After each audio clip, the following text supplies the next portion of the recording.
फिर से साध्वी बनी ममता कुलकर्णी आए दिन किसी न किसी वजह से सुर्खियों में रहती है। ताजा मामला है दाऊद इब्राहिम से जुड़ा हुआ।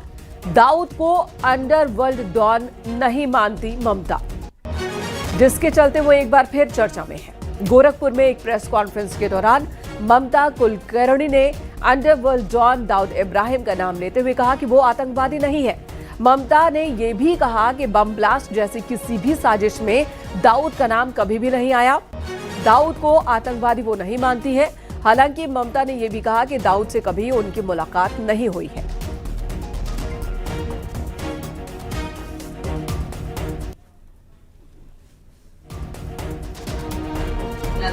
लेना देना नहीं है। किसी एक का नाम जरूर था, लेकिन आप देखोगे उसने कोई बॉम्ब ब्लास्ट या कुछ एंटी नेशनल चीज नहीं की थी देश के अंदर। मैं उसके साथ तो नहीं हूँ, लेकिन वो he is not some terrorist. So you should be, आपको उसका डिफरेंस भी समझ में आना चाहिए। आप जब दाऊद का नाम लेते हो, जिसके साथ मेरा नाम जुड़ा है, उसने कभी बॉम्ब ब्लास्ट नहीं किया बॉम्बे के अंदर। कभी सुना आपने?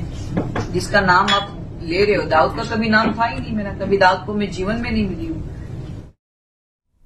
तो दाऊद इब्राहिम ने कभी बॉम्ब ब्लास्ट नहीं किया, बॉम्ब ब्लास्ट में उसका नाम नहीं आया, ये कहना है ममता कुलकर्णी का। वो कह रही है कि दाऊद आतंकवादी नहीं था। आपको ये डिफरेंस समझने की जरूरत है। इसमें कोई शक नहीं कि वो आतंकवादी नहीं था, ये ममता कुलकर्णी कह रही है। हालांकि एक सवाल के जवाब में उन्होंने कहा कि उन्होंने कभी मुलाकात नहीं की, दाऊद से कभी मिली नहीं है, ये कहना है ममता का। लेकिन दाऊद को आतंकवादी वो नहीं मानती है।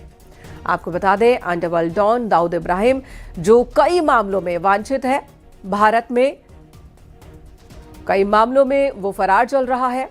उसे पकड़ने की कई बार कोशिश की गई, लेकिन फिलहाल भारत की एजेंसियां नाकाम रही और उसे लेकर खबर रही कि पाकिस्तान में ही वो छिपा हुआ है, लंबे वक्त से वहां छिपा है। दुबई में छिपने की खबर आई और उसी दाऊद को लेकर जिसकी तलाश भारत में होती रही।